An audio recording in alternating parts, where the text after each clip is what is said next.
meu caro Rodrigo Serafim, falamos de um valor não tão alto assim, 22 a 25 milhões de euros. Tudo bem, é um valor a ser considerado dentro do cenário nacional, uma vez que o dólar esteja batendo 6, quase 7, imagina o euro. Mas o Palmeiras queria desembolsar isso para trazer o Andrés Pereira. Agora, ficar esperando a ad eternum uma boa vontade do Zenit, me parece que é um pouquinho perigoso demais na hora de apostar nessa janela, né? Ah, sem dúvida. O time do Zenit é um time difícil demais de se negociar, é um dos times... O futebol russo como um todo é um futebol que, ainda mais na conjuntura atual, é um futebol muito difícil de se negociar, porque você tem contratos longos, contratos muito fechados, você não é mais uma porta de entrada, entre aspas, para o futebol europeu, porque você tem todas as restrições e sanções por conta da guerra da Rússia com a Ucrânia. E, nesse sentido, o Zenit ele tende a dificultar a maioria das negociações que faz, sobretudo para a vinda de jogadores aqui para o futebol brasileiro. Não é novidade, não é a primeira vez que acontece, já tem 2 ou 3 anos, pelo menos, que se fala em Claudinho no futebol brasileiro.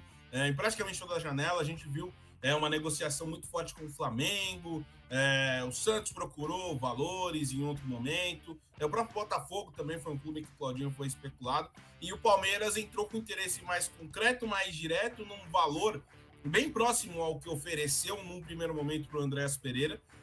A questão é negociar com o Zenit. O Zenit é um time que normalmente é o seguro de roer na mesa de negociações e acabou de fazer negócio com o Botafogo, né? A vinda agora já em janeiro do Arthur, a ida do Luiz Henrique e a vinda provavelmente no meio do ano do Wendel Volante para a equipe carioca. Então, assim, os valores eles são valores altos, não é uma transição barata, essa transição na casa acima dos 20 milhões de euros, mas depende muito mais da postura do Zenit. Eu acho que se o Zenit se colocar disposto a negociar, disposto a ter uma reposição, aí o Palmeiras tem uma situação um pouquinho melhor. Eu estava até dando uma olhada nas janelas mais recentes de transferências da equipe russa. Na janela passada, para o início da temporada 23-24, o Zenit foi atrás de meio-campista, de jogador da posição do Claudinho, o Akhmetov, que era jogador do Krasnodar da Rússia, pagou bem barato, né? Pagou 850 mil euros, um valorzinho bem abaixo, exatamente para ter um cara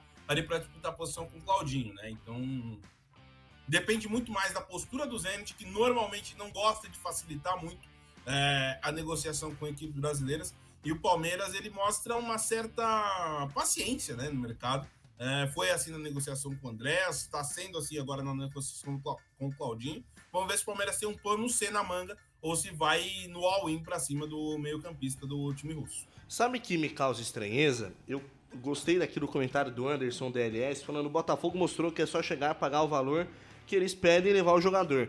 Não sei se a negociação do Claudinho é tão fácil assim, mas estranha o Botafogo ter colocado ali o Arthur como um jogador fundamental para essa nova fase, para essa nova etapa do time, e chegar a contratar. A gente sabe, negociar com o time russo não é simples, como já bem ressaltou Rodrigo Serafim, mas quando você é incisivo, quando você realmente consegue colocar as suas cartas dentro da negociação, quando você consegue movimentar a negociação a seu favor, ela acontece. E o Palmeiras, não sei se ele tá olhando muito distante, o Claudinho, não com tanta vontade como a torcida tá achando que está acontecendo, mas é uma negociação que está se arrastando durante muito tempo, né, Carta?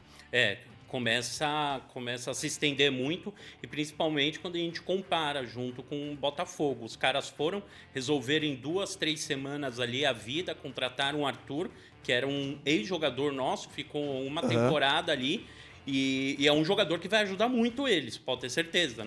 É um jogador que chegou, foi campeão, mostrou até qualidade jogando na Rússia, e tem aquele papo, os russos eles têm grana. A gente disputa com os caras que eles não têm ali uma emergência de talvez precisar vender um jogador, ter um... Não é igual o time brasileiro que, por exemplo, não vai para Libertadores esse ano. Libera o Paulinho. Tem que vender jogador. Não dá para ficar segurando o jogador, não. O caso do Zenit é completamente oposto, né? Não precisa fazer dinheiro, pode segurar e o outro time que lute para conseguir realizar a negociação. É assim que funciona mesmo. Eles sabem que a urgência, no final, é o contrário, é de quem quer pagar. Então, se você quer um jogador que faço questão de ter ainda, rapaz, na boa, então vai lá e paga o que eu quero. A hora que eu quiser eu negocio isso com vocês. E, sinceramente, o jogador brasileiro ele tem que aprender, porque não adianta o cara ele querer ir só para lugares assim, esses mercados intermediários do futebol, e querer levantar só para ter dinheiro, só para encher o bolso, porque no final ele está num time que não disputa a Champions League, ele está em um time que tem dificuldade de liberar ele, e o cara sabe que fica 6 meses jogando no frio, depois acha ruim.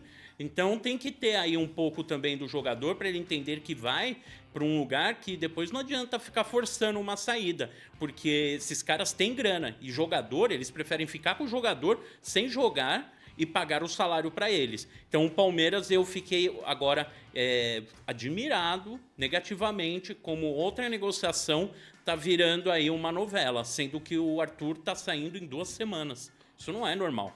E assim, não sei se o valor voltou a assustar, meu caro Rodrigo Serafim, mas o que nós temos de retrospecto no caso do Claudinho, desde da sua chegada na Rússia em 2021, atuou em 122 partidas, 21 gols, 28 assistências, e na atual temporada são 20 jogos, 1 gol e 5 assistências na conta do meia brasileiro. Muita gente chegando agora, quero 8.550 inscritos e 400 likes para sortear o Acerte ou Caia. Estamos chegando lá, hein, Brasil? Estamos chegando lá. E aí, Rodrigo Serafim, vale todo esse investimento? Vale toda a força?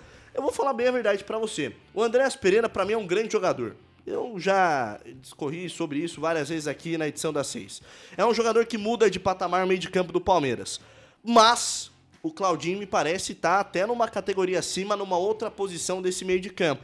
Se o Palmeiras não fizer força, tendo o poderio de investimento que tem para trazer um jogador desse nível, para mudar o patamar do seu meio de campo, esquece também, né? Daí não vai trazer ninguém mesmo. Vai concretizar todas as dúvidas que a torcida tem em relação a essa diretoria e também a competência de conseguir pegar jogadores no mercado e conseguir repatriá-los, às vezes, como o caso do Claudinho. Só um detalhe interessante que aí explica muito do que foi a negociação do Botafogo com o Zenit e essa do Palmeiras. O Botafogo tinha muita urgência em vender o Luiz Henrique para que o grupo do John Textor pudesse fazer caixa como um todo para salvar o Lyon do rebaixamento, porque na França o Lyon está com um rebaixamento predictado, então se ele não conseguir apresentar as garantias financeiras de arrecadação no final da temporada, ele vai ser rebaixado, e aí por isso o John Textor está desesperado para levantar receita, e por isso o Luiz Henrique não foi para o Lyon, foi direto ser negociado com o Zenit. E aí essa negociação do Luiz Henrique que facilita muito da compra do Arthur, facilita também o negócio com o Wendel, né? Uma troca de favores dos dois lados que não tem no caso do Palmeiras. O Palmeiras não vai negociar nenhuma moeda de troca com o Zenit, está buscando uma compra de um jogador que é titular, que fez a temporada toda até aqui como titular na equipe russa. Então é uma negociação que o Zenit olha, tipo, além do dinheiro, o que você tem mais, né? E por isso que se torna mais complicada do que foi, por exemplo, a do Botafogo, que entregou para o Zenit um jogador de seleção brasileira, né? Então, é um outro modelo de negócio. Falando do Claudinho, nesse meio campo do Palmeiras, eu acho que seria um impacto formidável, assim, muito, muito bom, porque ele é um meio campista que articula, que organiza, que faz a bola rodar, que faz a circulação de bola fluir no meio de campo da equipe do Palmeiras, e isso é um problema do Palmeiras já muito sério de muito tempo. A gente até acompanhando as primeiras rodadas do Campeonato Paulista,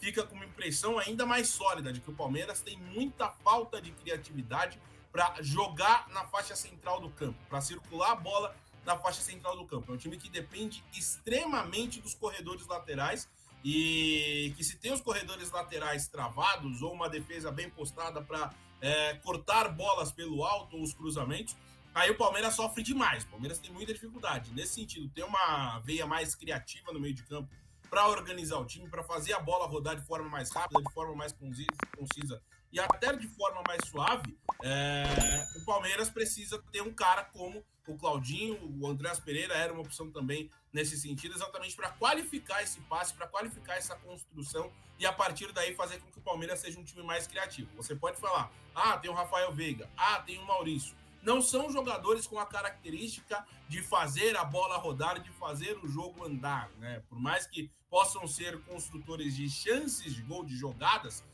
que vão resultar em finalização, eles não são organizadores de meio de campo e tampouco jogam com frequência nessa faixa central do meio do campo, que é o fio condutor de qualquer time. Então, esse problema já vinha da temporada passada, se mostrou mais grave ainda no começo desse ano de 2025, e o Palmeiras precisa, na minha visão, fazer esse esforço para reforçar esse setor e fazer com que o time seja um time mais criativo e mais